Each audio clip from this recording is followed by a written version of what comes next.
How do you create a successful proposal to get a business grant? I don't know about you, but I love free money. And that's exactly what grants can give us as entrepreneurs. But in order to get the free money, you have to put together a killer grant proposal. How do you do that? That's exactly what I'm going to teach you right now. By the end of this training, you're going to know exactly what to do to be able to locate the right grant and put together a killer grant proposal. And at the end of this training, I'm even going to get you access to our grant course that will simplify this whole thing for you. So we got a lot to cover. Let's dive in.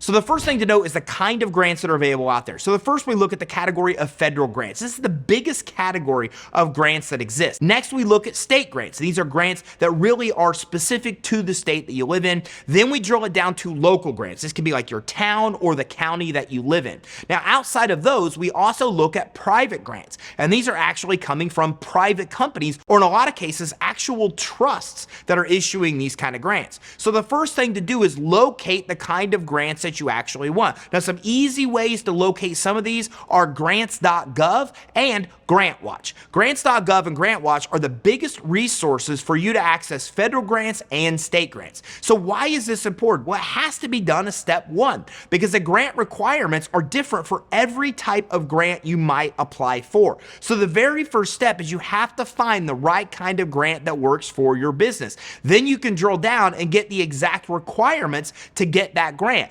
That is needed for you to get into the next step, which is preparing the actual grant proposal. The very first part of preparing this proposal is putting together an actual cover page. Now, the cover page is going to have your business name, your business contact information, grant title you're actually applying for, and the date of submission, the date you're actually submitting your proposal. That's it. Don't overcomplicate it. Just only have that limited information to make it simple for the person that's actually underwriting your grant application. Next, we're preparing an executive summary. Now, the executive summary is where you tell them all about your business. You're also telling them about what you're going to use the money for and any projects that you may be working on that this grant money can actually be dedicated to. The purpose really here is to tell them how the grant aligns with your objectives. So you want to be clear on what your business does, what your business is working on, what the objectives are you're trying to accomplish, then tie it in so they can understand how this grant money is going to help you accomplish those objectives. Now, in order to do this, there's something very important I want you to keep in mind. For us, the idea of free money may sound like unbelievable, but it's really not. We just have to keep in mind that grants are created to incentivize something.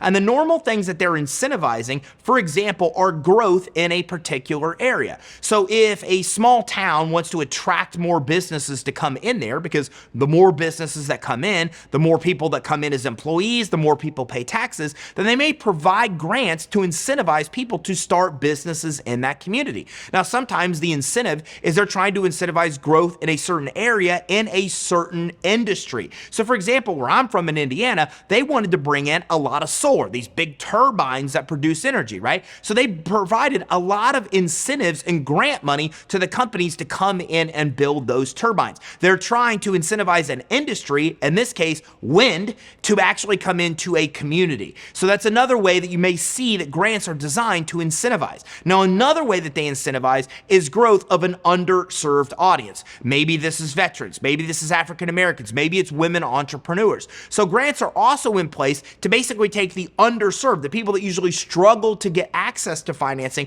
and make it easier for them to be able to access this financing. Now, the reason this is so important is when you keep in mind that grants are designed to incentivize, then you can put this in your executive summary. You can link it up. You can recognize that the grant is being issued to incentivize whatever it may be that it's incentivizing, and then make your executive summary fit perfectly in with that. So they see that what they're trying to incentivize, you can actually deliver. So back to my Indiana example, you can actually have the executive summary saying, look, our purpose is to provide wind energy to the world. Well, that fits in perfectly if their intention is to bring turbines and wind power into a particular area. So make sure your executive summary fits well with that incentive that the grant is supposed to supply. That is what will get your grant approved. Next, in your grant proposal, you want to identify the problem or the need. What are you solving? What is it you're doing? What is your company doing? What is a project doing? What is it you're applying for this money for? And when you have the money, what are you going to do with the money? What problem are you going to solve? How is it going to make the world better? How is it going to make the community better? Again, depending on the type of grant you're applying for, here is where you want to basically say, look, the purpose of what I'm trying to accomplish is this, and this grant money is going to help do this. Again, it comes back to that incentive.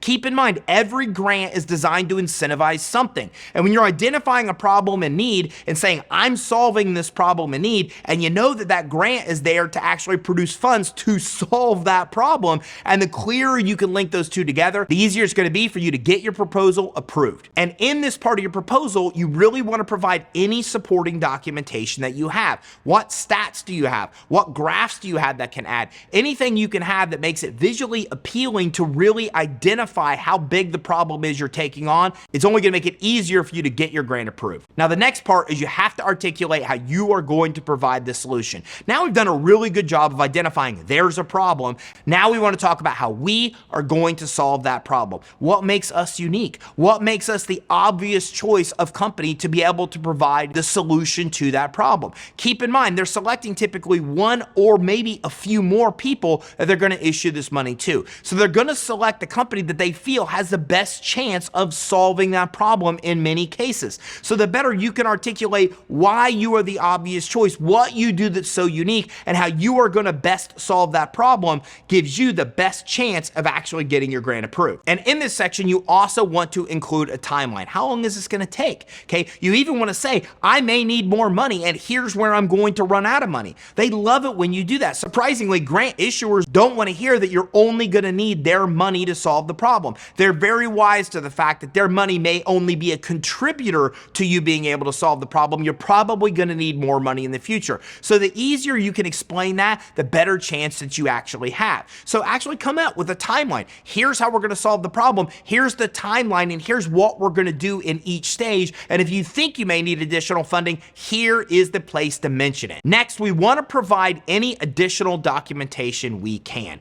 Anything we have that supports our ability to solve the problem, that the problem actually exists. Letters of reference. So even the people that are helping you prepare the grant, is there anybody they know that can provide a letter of reference? Is there anybody, individual or organization, that the person issuing the grant would love to see that if they recommended you would go a long way? This is the point where you're providing any and all supporting documentation that you feel makes you more credible, or you the obvious choice of the recipient of this money and the best choice to solve that problem. And finally, we want to proofread and edit. We want to make sure that it looks professional. This may even be something that you're not doing. Maybe you hire somebody on Fiverr or Upwork to review this. Maybe you hire 1 to 3 people. But remember, presentation is everything. So make sure this is well put together. Make sure it's visually appealing. Make sure that it's proofread, that it's edited, and that it flows smoothly before you even think about submitting it. And that brings us to the final stage, which is actually submitting your grant proposal. Now, every different grant that you apply for has specific instructions of what they're looking for. Review those thoroughly, okay? Don't think you're going to put together a grant proposal and make minor changes and use it for multiple different grants. You want to really hone in on what their exact requirements are and make sure that proposal meets every one of those requirements. Everything they say should be included,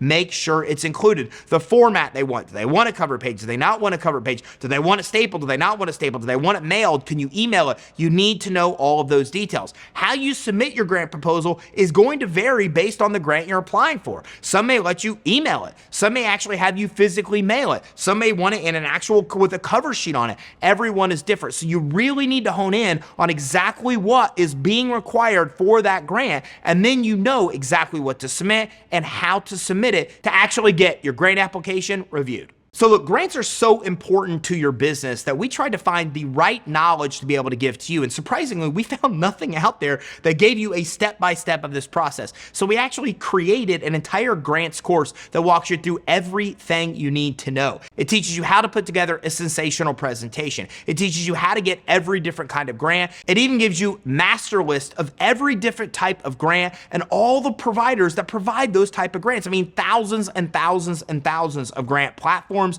and individual grants you can get from each one of the type of grants we talked about. So to grab it, go to creditsuite.com/grant-secrets. That's creditsuite.com/grant-secrets to get your grants course right now so you can get all the money you need for free to fund your business. If you got value from this training, make sure you like and subscribe and keep your eye out for our next training where we talk about more cool ways to get the money you need to start and grow your business.